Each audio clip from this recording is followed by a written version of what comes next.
قد حرم علی النار، اللہ نے اس کے لیے جہنم کو حرام کر دی ہے۔ وہ کلمہ پڑھتا ہے نا، بس بات ختم ہو گئی۔ بہرحال یہ تو ایک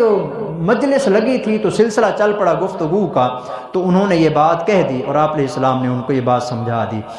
اب اصل بات جو میں نے آپ کو سنانی تھی، یہ بات لمبی ہو گئی۔ یہ حدیث اگرچہ میرے موضوع کے متعلق نہیں ہے، میں نے تو امیر معاویہ کے بارے میں اور ان کے بیٹے یزید کے بارے میں آپ کو بات سنانی تھی، یہ بات سننے والی ہے جی۔ حوالہ یاد رکھیں گے، بخاری شریف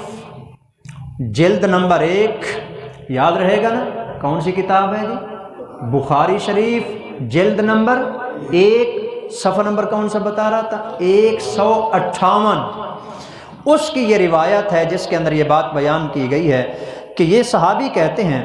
یہ روایت میں نے بیان کی، قال محمود بن الربیع، محمود بن ربیع کہتے ہیں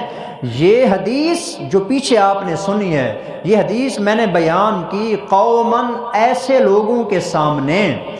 فیہم ابو ایوب الانصاری، جن لوگوں میں ابو ایوب انصاری بھی شامل تھے جی۔ صاحب رسول اللہ صلی اللہ علیہ وسلم، جو رسول اللہ صلی اللہ علیہ وسلم کے صحابی ہیں، چنانچہ اور اس غزوے میں، جس غزوے کے اندر حضرت ابو ایوب انصاری کی وفات ہوئی ہے، جس میں حضرت ابو ایوب انصاری فوت ہوئے تھے، اس غزوے کے اندر یہ حدیث میں نے ان کو سنائی تھی۔ اس غزوے کا حال وہ بیان کرتے ہیں، یہ اس جہاد کی بات ہو رہی ہے، وَيَزِيدُ بْنُ مُعَاوِيَةَ عَلَيْهِمْ بِأَرْضِ الرُّومِ، اور اس پورے لشکر کی کمان کرنے والے کمانڈر جو تھے وہ معاویہ کے بیٹے یزید تھے، اور یہ لشکر جا رہا تھا روم کی سرزمین میں جی، قسطنطنیہ استنبول کے اوپر حملہ کرنے کے لیے جا رہے تھے، اور یہ بحری جہاز کے اوپر سفر کر رہے تھے جی۔ فرماتے ہیں کہ اس کے اندر حضرت ابو ایوب انصاری بیمار ہو گئے، انہوں نے یزید کو بلایا، کیونکہ کمانڈر وہی تھے یزید امیر معاویہ کے بیٹے، ان کو بلایا، فرمانے لگے کہ مجھے لگتا ہے کہ میرا آخری وقت آ گیا ہے، ایک کام تو یہ کرنا، جس وقت میں مر جاؤں نا تو مجھے یہاں سمندر میں نہ ڈال دینا، جہاں تک میری لاش بھی لے جا سکتی ہو نا، میری لاش بھی ساتھ لے جانا، تاکہ قیامت والے دن میں کہوں یا اللہ میں زندہ تھا تو بھی تیرے راستے میں چلتا رہا، مر گیا تو میری لاش بھی تیرے راستے میں چلتی رہی، مجھے بھی ساتھ لے جانا۔ چنانچہ ان کو ساتھ لے گئے، قسطنطنیہ کے دروازے کے پاس پہنچے، جہاں پر انہوں نے قلعہ بند کیا ہوا تھا اپنا، تو وہاں پر گئے تو کافی عرصہ جو ہے نا وہاں پر انہوں نے محاصرہ کر کے رکھا۔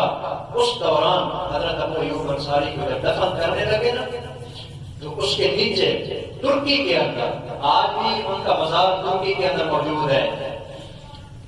ترکی کے اندر جس وقت ان کو دفن کرنے لگے، عیسائیوں نے کہا آپ اس کو دفن کر کے جا رہے ہو نا، کچھ عرصے کے بعد جب تم واپس چلے جاؤ گے ہم تمہارے ساتھ کو قبر سے باہر نکال دیں گے، نہیں رکھیں گے اس کو اندر۔ یزید نے ان کو دھمکی دی، اگر تم نے، یہ حضور کے صحابی ہیں، اگر تم نے ان کی قبر کے ساتھ کوئی بے حرمتی والا معاملہ کیا نا تو یاد رکھو پورے عرب سے میں تمام عیسائیوں کا خاتمہ کر کے رکھ دوں گا، ایک عیسائی بھی زندہ نہیں چھوڑوں گا، یاد رکھو اس بات کو۔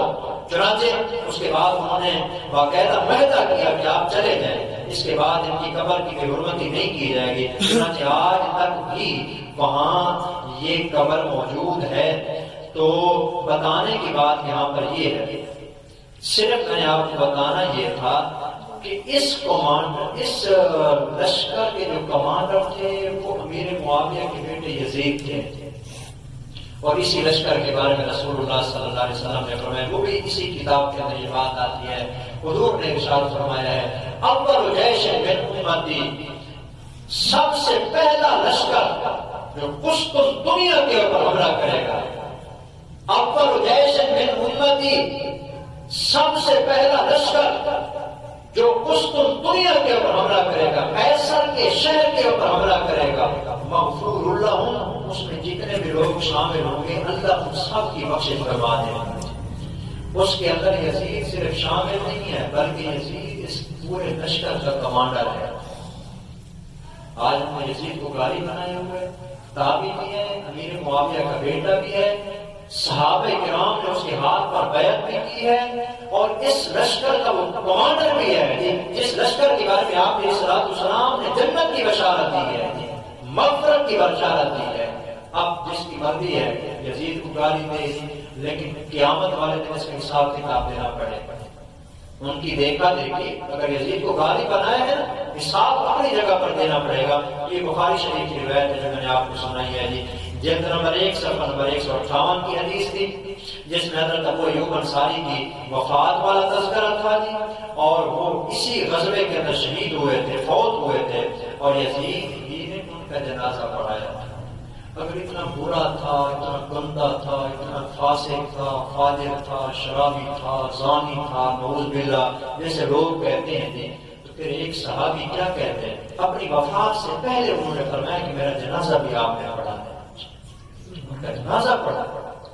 اس لیے کسی کے بارے میں ایسی بدگمانی اور بد زبانی نہیں کرنی چاہیے جب تک کہ پورا کسی کے بارے میں یقین نہ ہو جائے۔ تو باقی تاریخ کی باتیں ہیں، تاریخ والوں نے یہ لکھا، تاریخ والوں نے یہ لکھا، فلاں تاریخ میں ہے، فلاں تاریخ میں ہے، آگ لگاؤ تاریخ کو، ایک طرف بخاری شریف ہے اور ایک طرف تاریخ ہے، تاریخ کو دیکھ کے بخاری شریف کو ٹکرا دو گے،